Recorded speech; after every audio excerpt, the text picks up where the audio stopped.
Hi, welcome to Literaturely. A podcast about teaching literature. I'm Margaret Mock. And I'm Paige Wallace. And today we have a few guests with us to talk about course eval, specifically how do we respond and take that on. So we're going to get our guests to introduce themselves so you guys will hear their voice and know who they are. Maybe we could begin with Janine. Hi, I'm Janine Ortega. I'm from Orlando. I'm a graduate student here at Florida State University. I'm a fourth year PhD, and my focus is in Latinx literature with a minor in media studies. Thanks. All right. And then Funke, will you go next? Hello, my name is Oluwa Funke Ogunya. I'm from Nigeria. I'm a graduate student here at Florida State University. I'm a fifth year PhD student, and my research area focuses on Africana women's writing and folklore. All right, thanks. And then last but not least will be Alex. Hi, I'm Alex, also a graduate student here at Florida State. And I teach right now short story and 1101, or the Introduction to Writing course. So my focus is on post-colonial world literature. And thanks for having me. We've said this before, but we're really excited to have you all on. We obviously all went to grad school together, but I think Paige and I can both say that we really admire the work you all do, and we really enjoy working with you. So we're excited to hear what you guys have to say today. Thank you.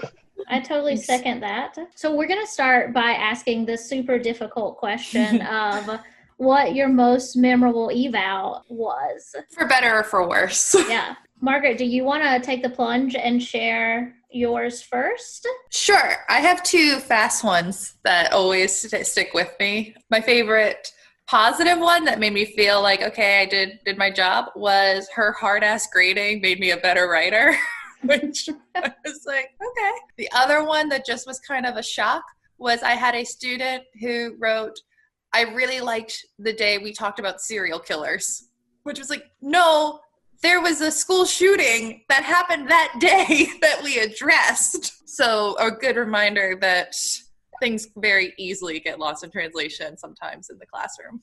Definitely. My most memorable eval is probably one that said something along the lines of, I didn't realize how short she was until she was walking out of class on the day that she gave evals. And I was like, cool.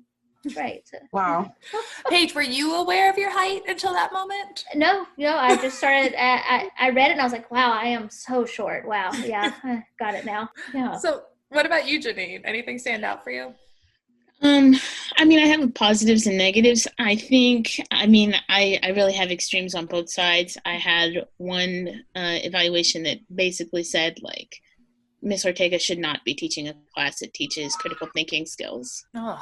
Like, I think it was somewhere along the lines of it's like her worst class that she had taken. I feel like we've all been there, though. Yeah. Right? Where we've all gotten a feedback that's like, why is she even a teacher? So I've had others where it's the exact opposite, and the student was essentially like, she's the only professor I've ever had who doesn't make teaching about her ego. So two sides.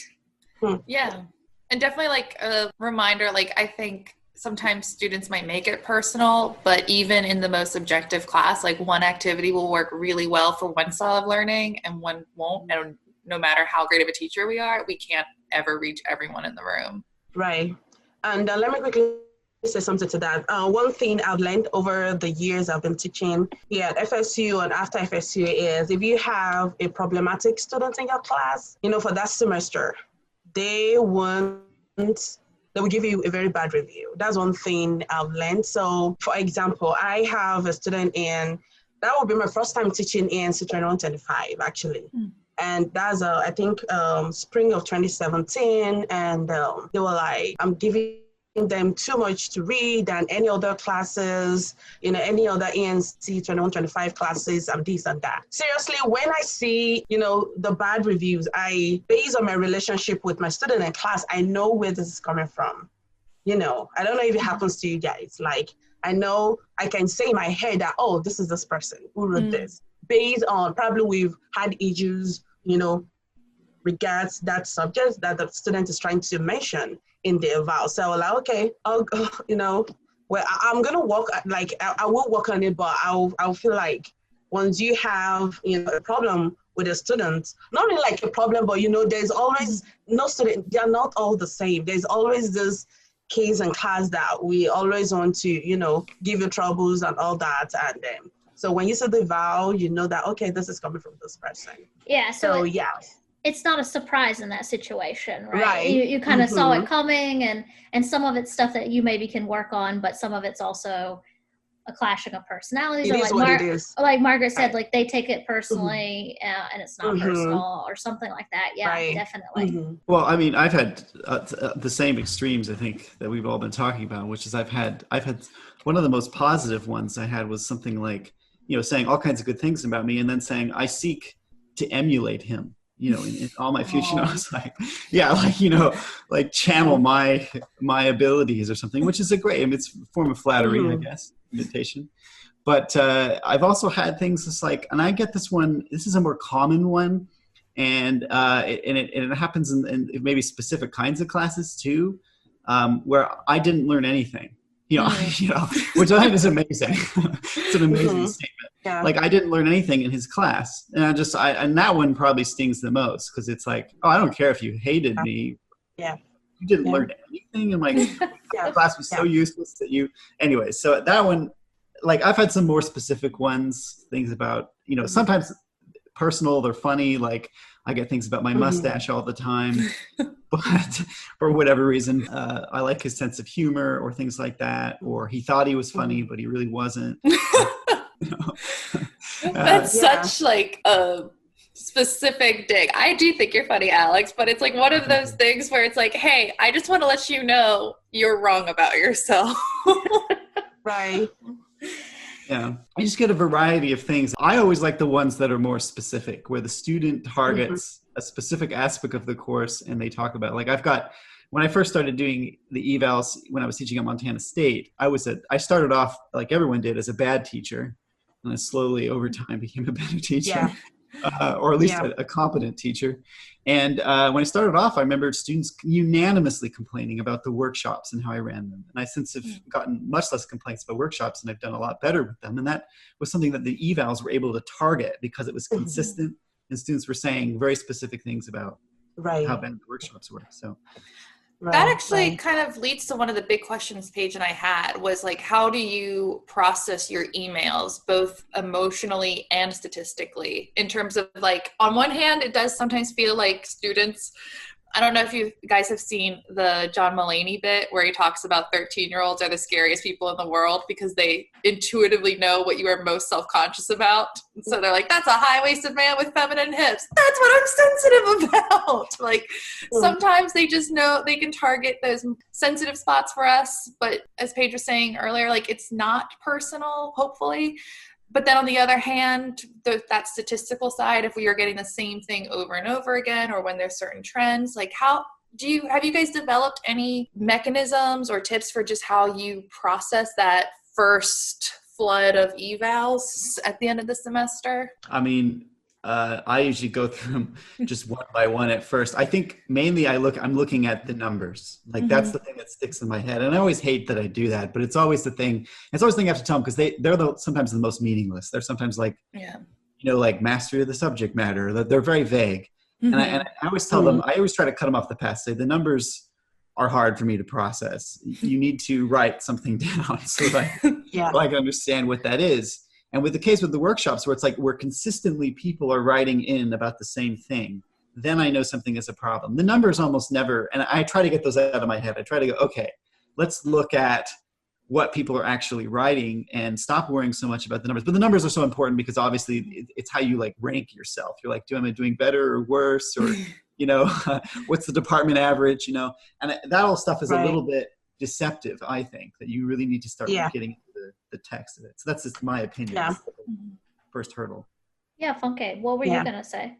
So I think when I get the eval, first thing I want to go is to look at the comment section, because over time I observed that, just like Alex mentioned, the graph, the statistics you have at the first page sometimes doesn't match the comments.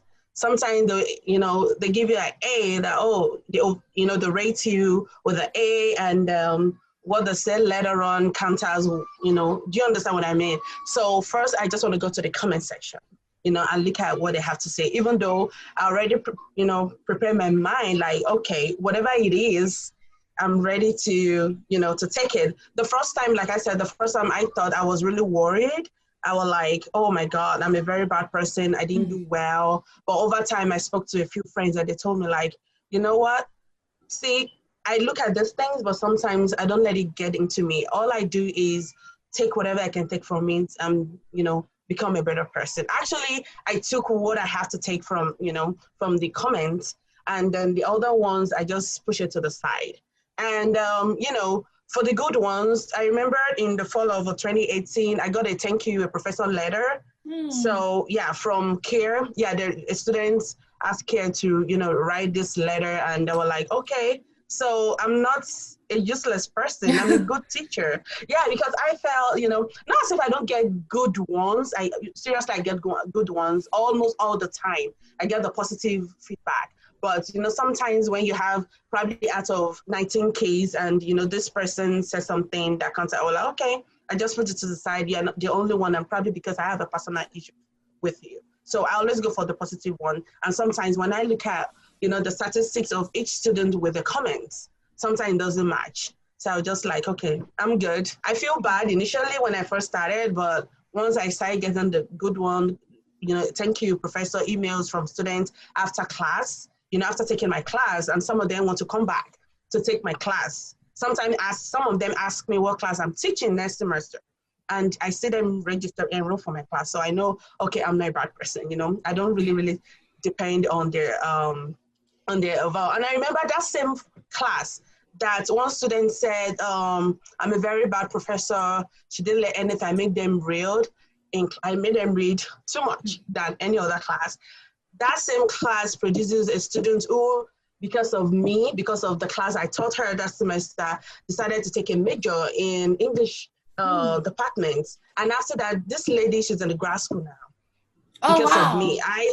She asked me to write her a recommendation letter for grad school, which I did. And she got into FSU College of Communication. So I was like, okay, probably totally. I'm not a bad person. I'm not a bad teacher. So the eval is good, but over time, it makes you, just like Alex mentioned, it makes you a good, a better teacher. As it progresses, probably you're a bad person or you feel you're bad. And over time, you progress, and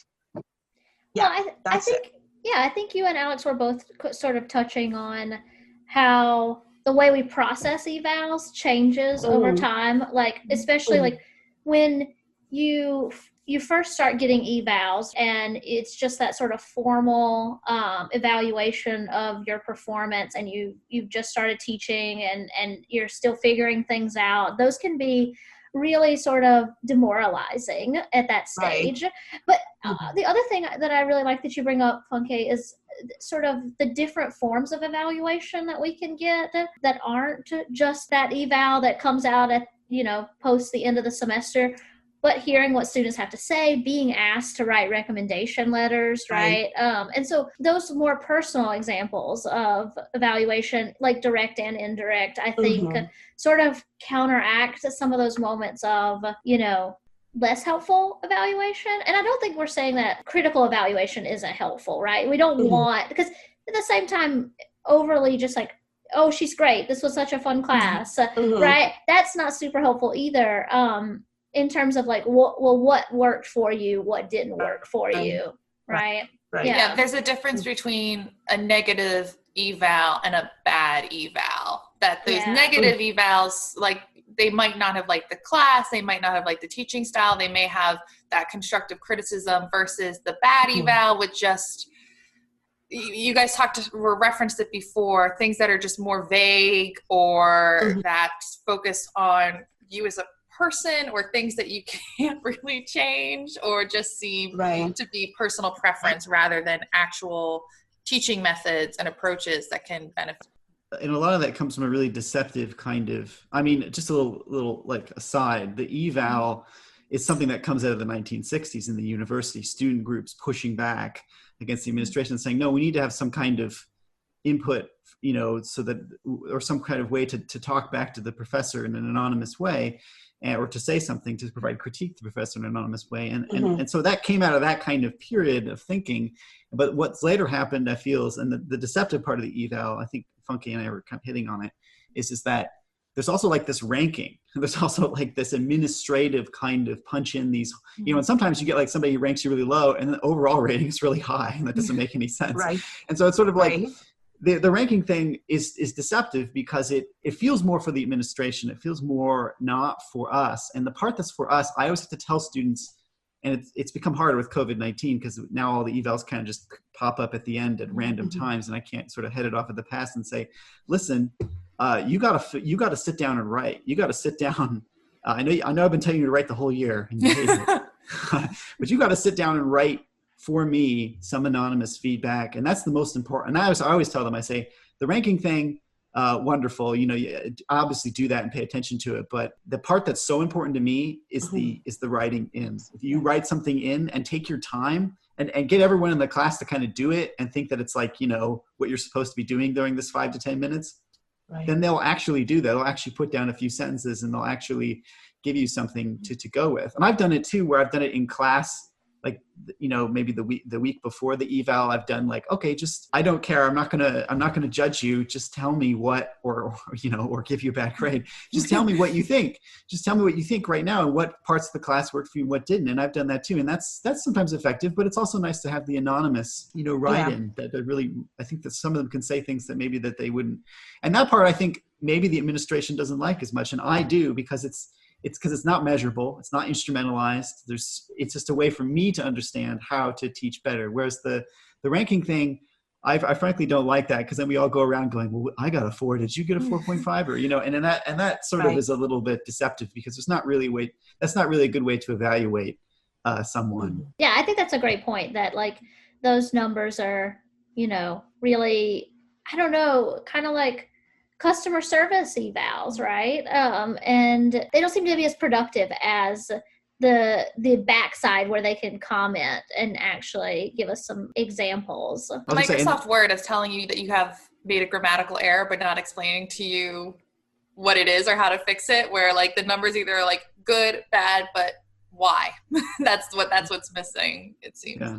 The fact that they're on the front side is kind of annoying too to me. I would rather prefer it was the other way around. Yeah. It told you that sounded like the student ranks you and then they have to write it in. I'd rather have it just, yeah. Yeah. Janine, do you want to chime in here and tell us some of your Sure. thoughts? I think it's really interesting to kind of hear, like Alex was saying, like the kind of moment when the student evaluation was kind of initially being deployed as a way to kind of give students a voice. But I think the other side of it too is, and I think Margaret, you've talked about this too before, but it's like students' perception of who you are as a teacher and what is the purpose of the evaluation, and it being mainly like a pedagogical tool. Because before we started recording, we had this conversation about the kind of pedagogy training that we have as graduate students and kind of cutting your teeth on basically making mistakes. And I think it's a big difference between higher education and like K through 12 training of teachers, where it's like, you really are going trial by fire. You are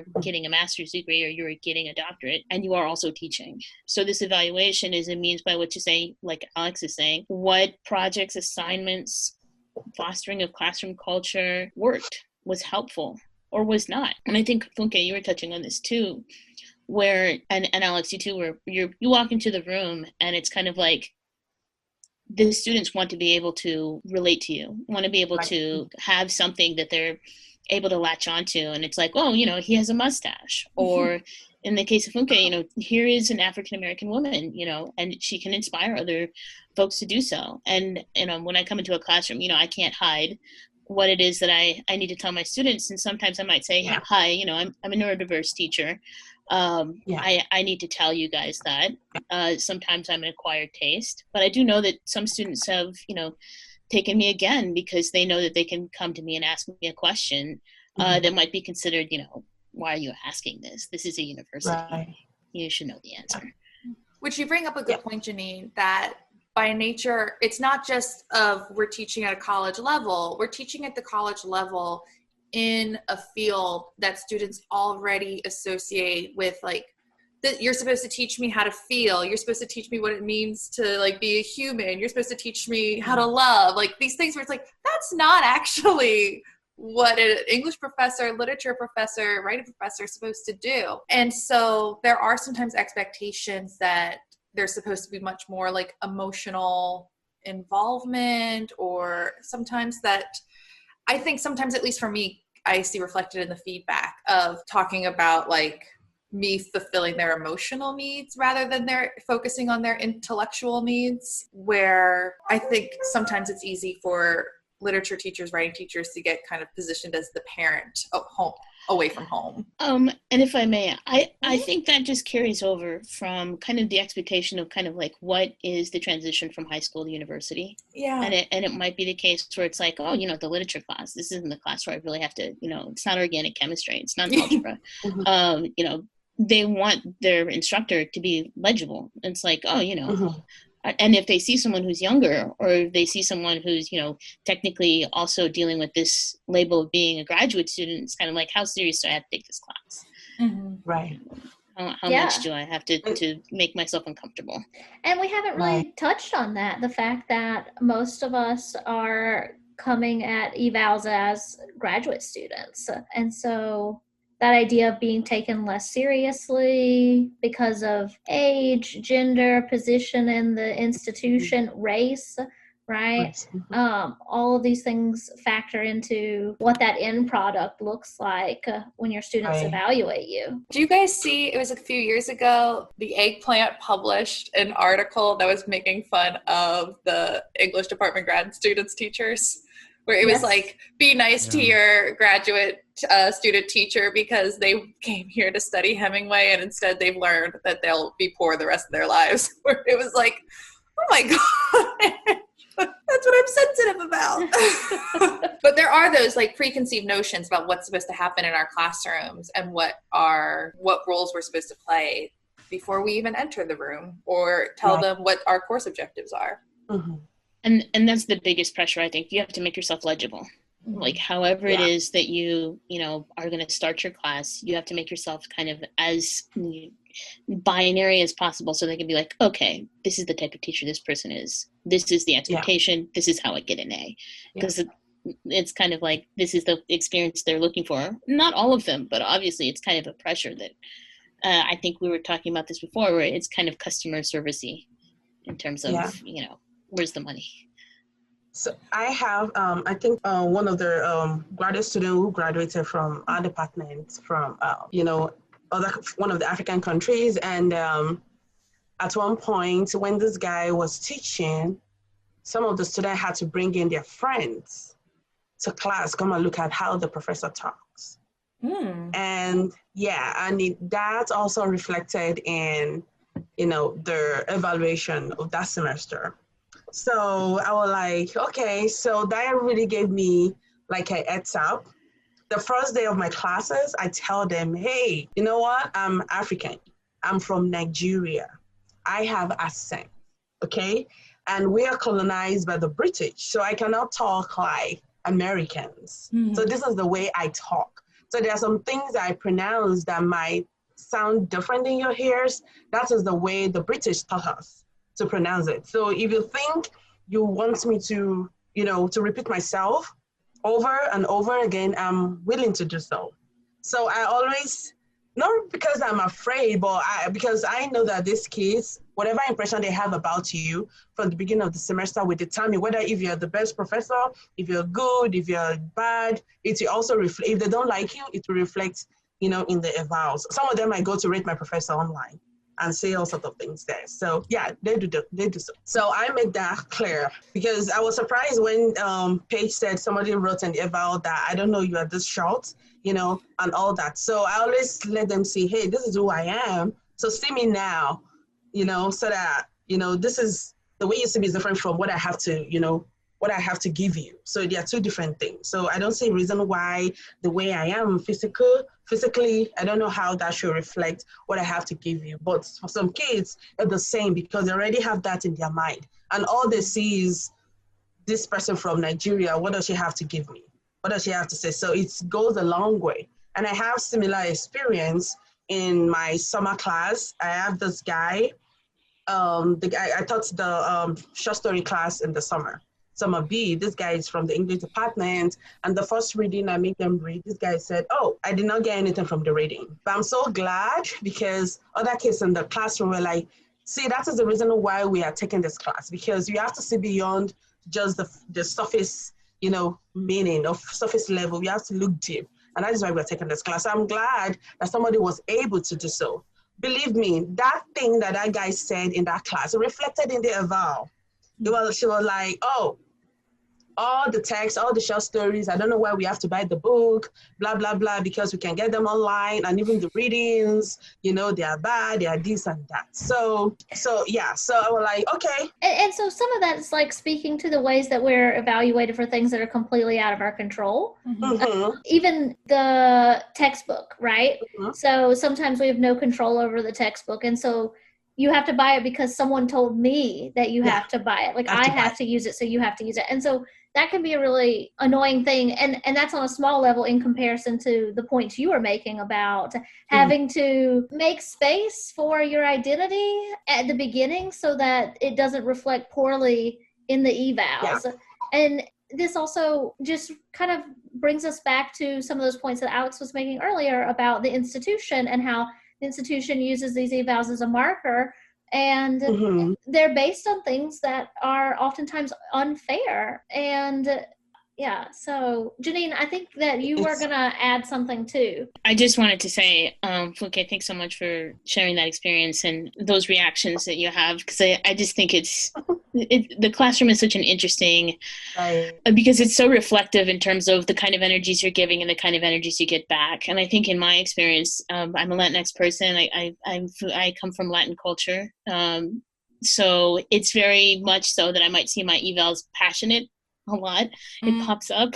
So it's just kind of like, well, this is how I speak, and this is kind of the way that my teaching style has developed. But I also wanted to bring up, just because me and Alex are having a secret conversation about Rate My Professor, and I think that is a great kind of segue to be like, there is the official document that the university monitors in terms of, like Alex was saying, the numbers. And then there is this totally other kind of resource that students do go to. And now as instructors and professors, you can go to and even kind of manipulate or make your presence known, where there's what they say because the university is watching, and then there's what they say when they're on the internet and they're having access to this kind of anonymity. Which I think something that Rate My Professor has also highlighted is that a lot of we talked about the difference between a negative eval and a bad eval, that a good, in quotation mark, eval is often because the class is like, oh, this is an easy A. You don't have to do any work. You don't have to show up. It's a good class. It's a good professor. That can be also something to kind of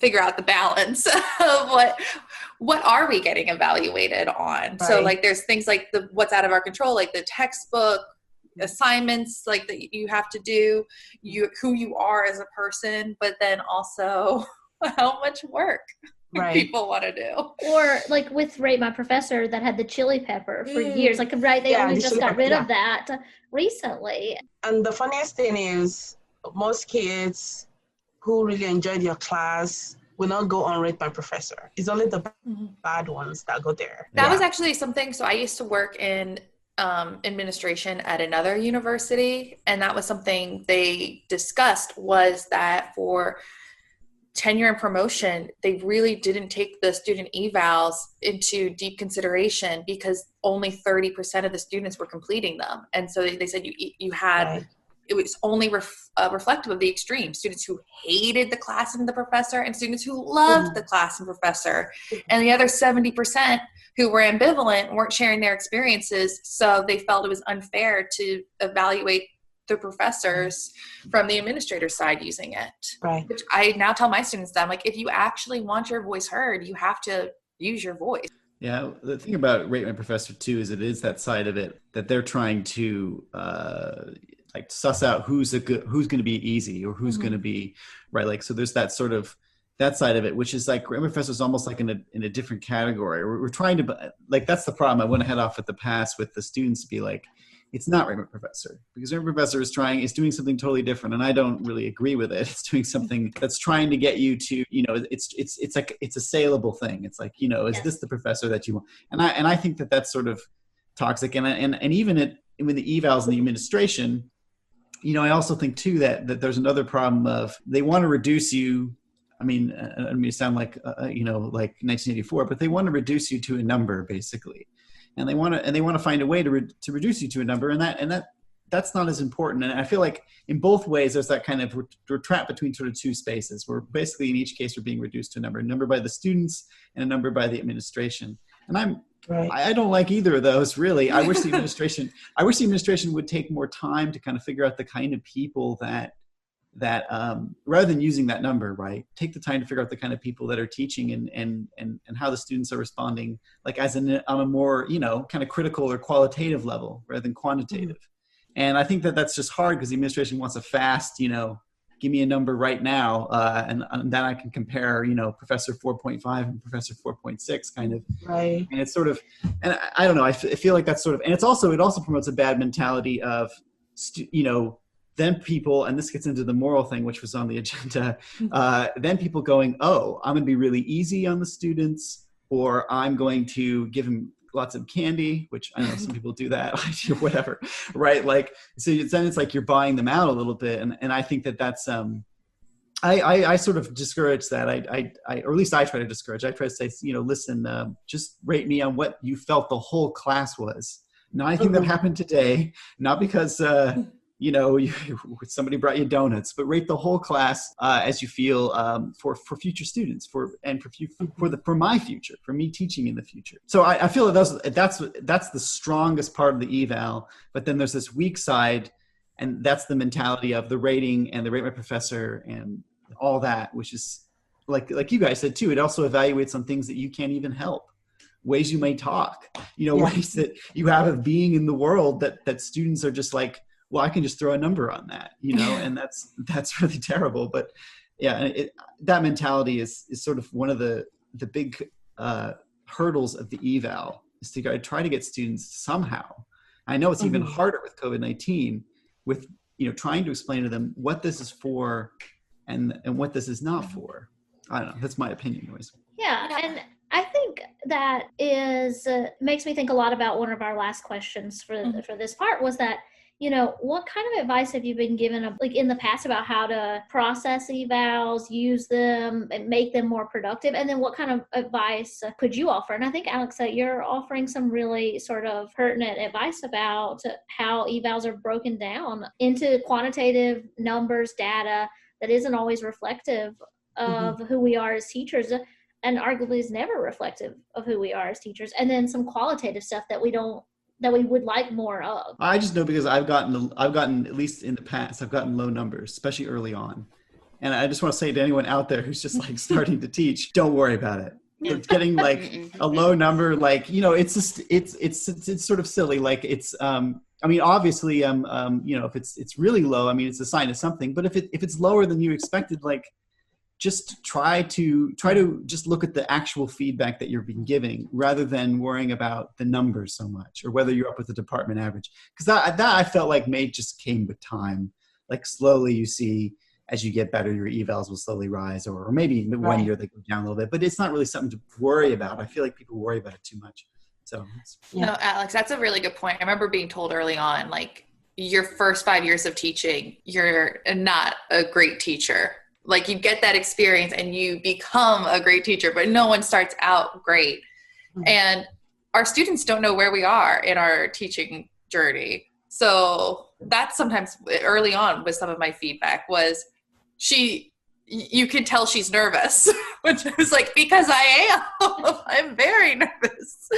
But like you said, eventually you keep progressing, it gets better. But I'm interested to hear, the advice you all have been given in the past about evals. Like Paige said, good advice, bad advice, and what advice you hold on to? I think I had some great advice from a mentor when I was teaching in a 2-year institution. A shout out to Claire Yates. She's a great person. But she essentially explained that sometimes you can give an evaluation in the middle of the semester if you're not satisfied with kind of the classroom environment. You can make your own survey and you can say, hi, let's take the temperature and see how you guys are feeling about these assignments or what's, throwing you for a loop. And I was able to think about an evaluation as an official means of communication. Here is an olive branch. Let us try and understand each other, because definitely in the case of pedagogy, it's always, I feel like, a negotiation. Yeah, I've done that some time ago, trying to, make the student evaluate the class before the university evaluation, and it comes out like very few of them say negative things, negative in the sense that probably class time, we can make the class shorter, we can do the readings and all that, and that is good, right? But I really, really want them to tell me how the teaching, like that is, those people who did that's good, but some of them will come with sweet things. We like you, we like the class, I like the teaching, probably because of, because, they have to show their face, probably they are scared, they don't want to fail the class and all that. So yeah, so that is good, but I don't know if that might actually, so the other semester I made them do the end of semester reflection. I make it anonymous. I don't want to see, just write a sheet of paper and, give it to me, and some of them were able to see something that I really wanted. But when I ask them to talk or write their name on it, they tell me sweet things. Right. So yeah, so it's good if you want to have like a anonymous evaluation for your class. They don't have to write their name or anything. That is very good. And even if you get the negative ones, seriously, you're gonna feel bad at one point. Like me, at first I was like, okay, does that mean you didn't get anything from my class? Does that mean the whole 16 weeks? It's just for me to reflect on my teaching, for me to reflect on what I've done over the period of time that we met in the semester. So why I'm saying this is negative evaluations are not, they're not bad as well. It's just for us to be able to make good use of whatever we can pick from it that will make us a better person in our teaching. Well, I feel like I've learned so much just from this conversation so far, things that I want to incorporate or things that have made me rethink about evals.